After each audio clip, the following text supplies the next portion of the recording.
Hey, what up Seekers, welcome back. We are continuing here our series on Pantheism by discussing Pantheism during the Middle Ages. If this is your first time here at the channel, make sure that you subscribe and press the bell button so that you get notifications whenever we put out a new video.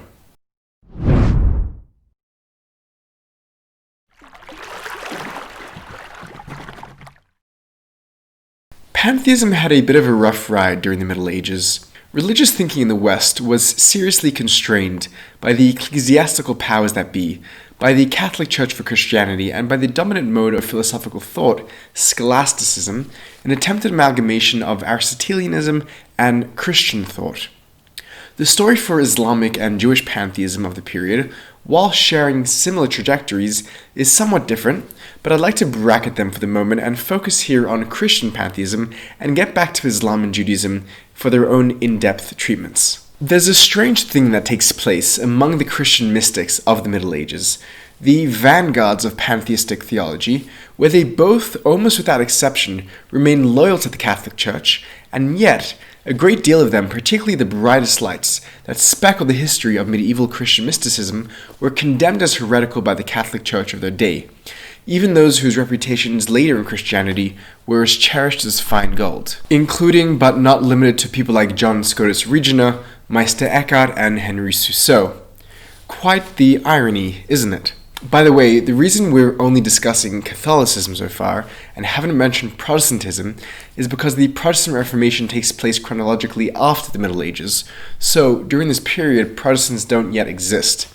The other suppressive force which contributed to the near silencing of pantheism during the Middle Ages was the dominant mode of philosophical and theological thinking called Scholasticism. Without getting too technical about it, you get it, because that's what the scholastics were into, getting really technical about things.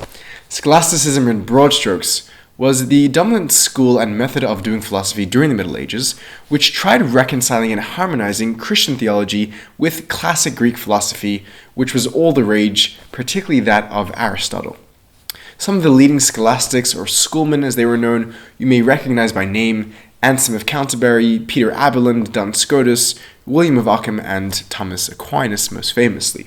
Inherent both in classic Christian thought and in Aristotelianism, the school it was grappling with, is the belief in the fundamental separation between God and the world, the literal antithesis of pantheism. For Aristotle and his followers, God was the first and primary being, the necessary being, the unmoved mover, the unchanged changer, the perfect intellect, the one and indivisible, while the world, in contrast, was contingent, i.e., its existence depended entirely upon God.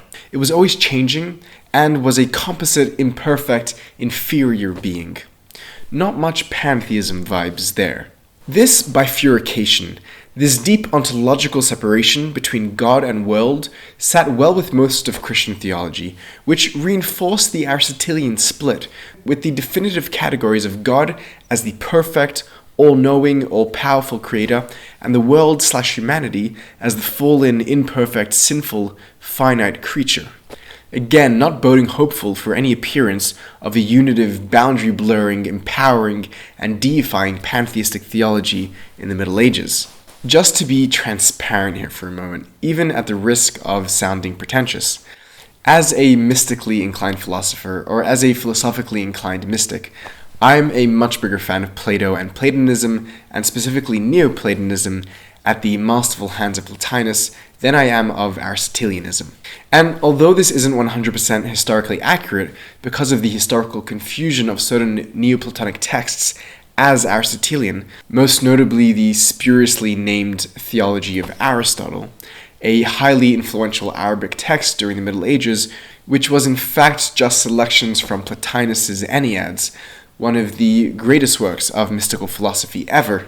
I'm going to argue here in passing that the domination of thinking during the Middle Ages by Aristotelianism is what is responsible for giving it the moniker that comes down to us, the Dark Ages. And the reintroduction of Plato and Neoplatonism by Gemistus Plato and the subsequent translation of the corpus of philosophical mysticism of Plato and Plotinus by Marcello Ficino under the patronage of the Medicis is what brings Europe out of its darkness and stimulates the rebirth of the human spirit in what we now collectively refer to as the rebirth, the Renaissance. If history teaches us anything, it is that the power of ideas is not to be underestimated. It's at that pivotal turning point between the Middle Ages and the Renaissance where we see the power, the danger, and the seduction of reevaluating our most basic categories, God, the self, and her place in the world, which were taken for granted up until that point.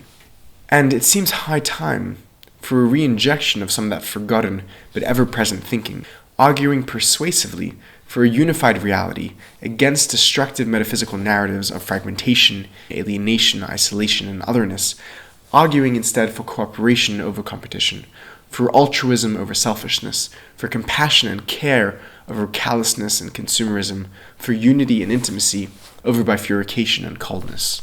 If only there was a YouTube channel or something like that dedicated to such a project. Now, it's true of what they say that some are born Platonists and others are born Aristotelians, just as some are born Hasidim and others Misnagdim. And I tend to be more of a Snagid than a Chassid. So if nothing I'm saying so far is resonating with you, then you're probably just born the latter, and I can't hold that birth defect against you. But I can recommend reading this great little Aristotelian work called The Theology of Aristotle. You may like it. In regards to our topic at hand, though, pantheism, because that's what you came for, not to hear me rant about my love for Plato over Aristotle and how that age-old battle of minds might just be relevant to current global issues and epidemics in ways that people may not even begin to dream, I'd like to focus here on one specific pantheist of the Middle Ages. Despite all the aforementioned forces at play, suppressing pantheism, the Catholic Church, Scholasticism, and Aristotelianism, one name does shine forth from the darkness, a name for the ages.